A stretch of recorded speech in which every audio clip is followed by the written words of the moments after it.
मौजूद साथियों अस्सलाम वालेकुम। आऊं आहियां हुसन अब्बास। सिंध में इलेक्शन जूं तैयारियूं ज़ोरनि शोरनि सां जारी आहिनि ऐं जेके भोतार 15 साल सिंध ते हुकूमत कंदा रहिया, वज़ारतूं कुर्सियूं मज़ा माणींदा रहिया, उहे हाणे पंहिंजे तकनि में पंहिंजनि बिरादरियुनि वटि पहुतल आहिनि ऐं हू पंहिंजे बिरादरियुनि खे ख़िताब करे रहिया आहिनि। माण्हुनि खे सुजागी पिया ॾियाराइनि त वोट जे लाइ हिमत कयो। हर भोतार पंहिंजे राज खे चई रहियो आहे त असांखे खटायो ऐं गैरत जो मसइलो आहे। गैरत जो मसइलो जेको आहे उन ते पाण ॻाल्हायूं था।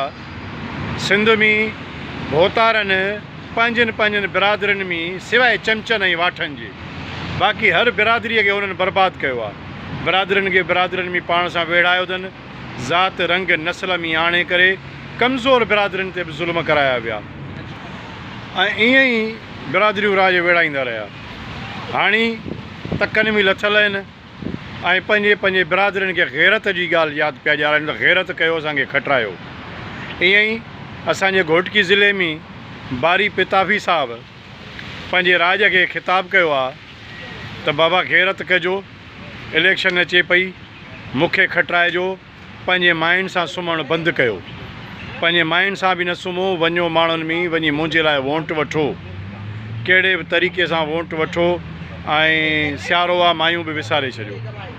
मन पिताफ़ी साहब एॾी वॾी गैरत माण्हुनि खे ॾियाराए पियो पंहिंजे ज़ात लाइ त मूंखे खटायो, पोइ भले छा बि थी पए माइन सां बि सुम्हणु बंदि कयो, घर घर वञो, राज संगत भाग खे चओ त मूंखे वोट ॾियनि ऐं गैरत जो मुज़ाहिरो आहे, गैरत जो सुवालु आहे, इज़त जो सुवालु आहे।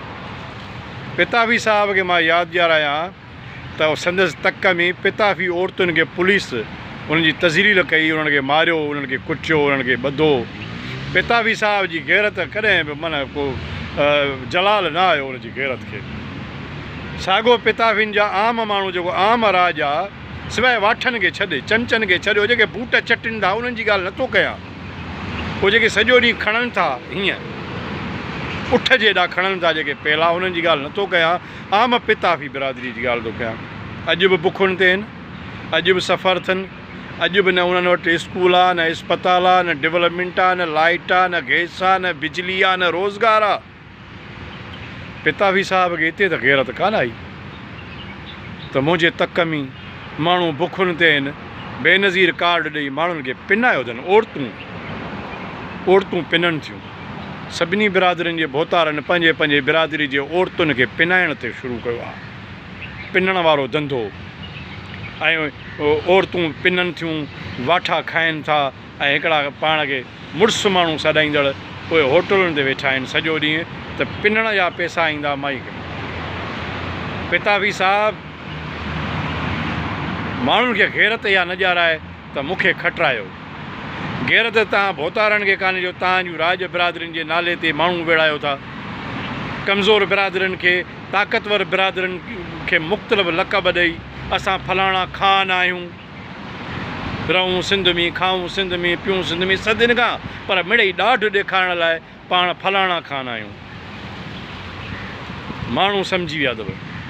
कमज़ोर माण्हू जेके आहियो न तव्हां भोतारनि खे तव्हां वोट ॾेई पंहिंजी क़िस्मत ख़राबु था कयो।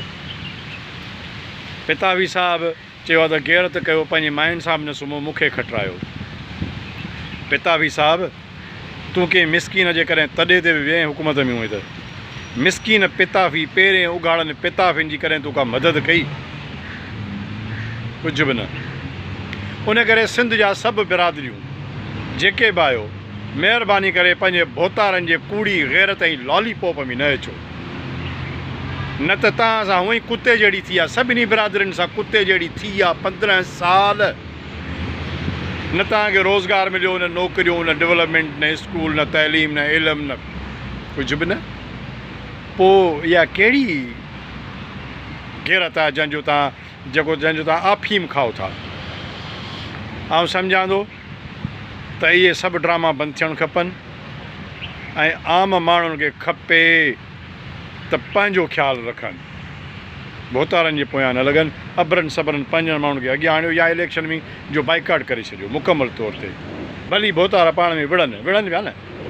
लुंड बिरादरी आहे, भोतार बि पाण में विढ़िया आहिनि, सगीर लुंड, ख़ालिद लुंड, धारे जो साहब ऐं शर साहब बि त विढ़नि पिया न, छॾियो भोतारनि खे विहण ॾियो।